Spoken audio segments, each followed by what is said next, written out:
तहरीके इंसाफ ने मुल्क दुश्मनी में तमाम हदें पार कर दी। पाक फौज और रियासती इदारों के खिलाफ पीटीआई और भारतीय लॉबी एक पेज पर आ गई। लंदन में पीटीआई कारकुनों ने भारतीयों के साथ मिलकर एहतजाज किया। शुरका ने इदारों के खिलाफ जहर उगला और नामुनासिब नारे लगाए। पीटीआई कारकुनों और भारतीय शहरियों का एहतजाज। शुरका ने पाक फौज और इदारों के खिलाफ जहर उगला। एहतजाज में शरीक मुजाहिरीन नामुनासिब नारे भी लगाते रहे। भारतीय शहरी का पीटीआई को फंड्स देने का ऐलान सामने आया। ये आम खबर। तहरीक इंसाफ ने मुल्क दुश्मनी में तमाम हदें पार कर दी हैं। पाक फौज और रियासती इदारों के खिलाफ पीटीआई और भारतीय लॉबी एक पेज पर आ गई।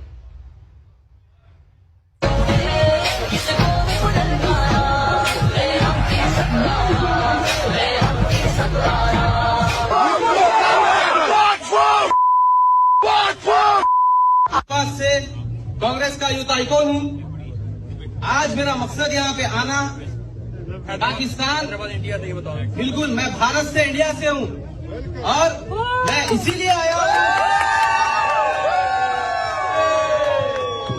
मुझे गर्व है कि मैं आज आप लोगों का सपोर्ट करने आया हूँ और मुझे पता चला है कि कुछ नामंजूर, आपने मुझे बताया कि कुछ वेबसाइट निकली है। मैं मेरी तरफ से इंडिया के 2 लाख रुपए डोनेट करूंगा इंशाल्लाह।